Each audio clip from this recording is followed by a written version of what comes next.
প্রিয় বন্ধুরা, আপনারা লক্ষ্য করে দেখবেন আমাদের সমাজে এখনো কিছু সৎ মানুষ রয়েছে যারা সারাটা জীবন সততার সাথে কাটিয়েছে, অনেক কষ্ট করেছে। তারপরে তারা কখনো নিজের সততাকে বিলীন করে দেয় নাই। প্রিয় বন্ধুরা, এই মানুষগুলো আমাদের আশেপাশেই রয়েছে। একটু খেয়াল করে দেখতে পারবেন যে অনেক কষ্ট করে পরিশ্রম করে পারবেন, আপনি নিজে পারবেন, কিন্তু আমরা চাই না, পারতে চাই না, আমাদের ব্রেনটাকে আমরা খাটাতে চাই না। কারণ আমি নিজে যে খারাপ, এই জন্য আমি একজন ভালো মানুষের প্রশংসা তো করতে পারবো না, আমার তাকে খুঁজে লাভ কি? কিন্তু প্রিয় বন্ধুরা, খুঁজতে হবে। আপনি যতই খারাপ হন না কেন, ভালো মানুষকে আপনাকে খুঁজে বের করতেই হবে। কারণ আপনার খারাপের জন্য আপনি যখন শাস্তি পাবেন, আপনার যখন সাজা হবে, তখন এই ভালো মানুষগুলো আপনার পাশে এসে দাঁড়াবে, আপনাকে বাঁচাবে। প্রিয় বন্ধুরা, খারাপ কাজ যতই করুন, দু একটা ভালো কাজের সাথে সাথে আপনাকে করতে হবে। তো যে কথা বলতেছিলাম প্রিয় বন্ধুরা, সেটা হচ্ছে যে আমাদের সমাজের যে মানুষগুলো সৎ পথে চলে বা সততার সাথে জীবনযাপন করে, তারা অনেক কষ্টে জীবনযাপন করে প্রিয় বন্ধুরা। তো আসলে এই সকল মানুষদেরকে কখনো আপনারা অযথা নির্যাতন করবেন না, অযথা কষ্ট দেবেন না। আমাদের সমাজে আবার প্রভাবশালী মানুষ রয়েছে, টাকা পয়সাওয়ালা মানুষ রয়েছে, ক্ষমতাবান মানুষ রয়েছে, দুই ধরনের, অর্থ সম্পদশালী, ক্ষমতার দিক দিয়ে সব সম্পদশালী মানে বিত্তবান।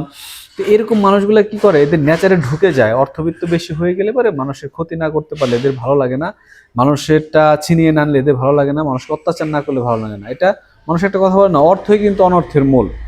এবং এটা মনে রাখবেন, অর্থই অনর্থের মূল। যখন একটা মানুষের ভিতরে অনেক বেশি অর্থ হয়ে যায়, তখন সে তার ভিতরে একটা মানে অহংকার, তার মধ্যে এক ধরনের মানুষকে নির্যাতন করার একটা ঝোঁক চলে আসে। সবার মধ্যে না, ম্যাক্সিমাম মানুষের মধ্যে এটা চলে আসে। কারণ অর্থের একটা পাওয়ার আছে, সেই পাওয়ারের ক্ষেত্রে মানুষের একটা পাওয়ার আছে। অনেক মানুষজন আপনার সাথে যখন চলে, কিছু কুবুদ্ধি দেওয়ার মানুষ আপনার আশেপাশে থাকে, মানে এই খারাপ মানুষদের কথা নিয়ে তখন ওই মানুষগুলো কি করে, অর্থের মানে অহংকারে যারা একটু নিম্নবিত্ত রয়েছে, যারা সহজ সরল সৎ মানুষ রয়েছে, তাদেরকে অনেক কষ্ট দেওয়ার চেষ্টা করে, তাদেরকে অনেক ক্ষতি করার চেষ্টা করে। প্রিয় বন্ধুরা, আমি একটা কথা বলবো, সৎ মানুষকে যদি কেউ কষ্ট দেয়, এটা সৃষ্টিকর্তা আপনার কোনোদিনও ক্ষতি করবে না।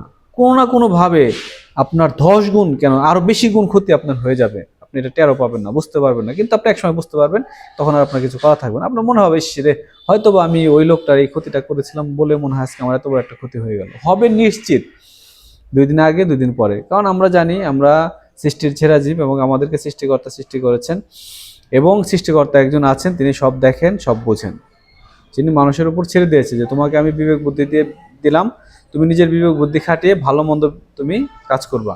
ভালো করলে আমি তোমাকে শাস্তি দেবো, খারাপ করলে, ভালো করলে আমি তোমাকে প্রশংসা করবো বা পুরস্কৃত করবো, এবং খারাপ কাজ করলে আমি তোমাকে শাস্তি দেব। তিনি কিন্তু প্রস্তুত আপনাকে দেখার জন্য। আমরা ভাববো যে সৃষ্টিকর্তা আমাদের সব করাচ্ছে, তা না, কিন্তু সৃষ্টিকর্তা আপনাকে সর্বোচ্চ মেধাশক্তি দিয়ে পৃথিবীতে পাঠিয়ে দিয়েছে, ভালো এবং মন্দ বোঝার ক্ষমতা দিয়ে আপনাকে পাঠিয়েছে পরীক্ষার জন্য, যে দেখি তুমি কি করো।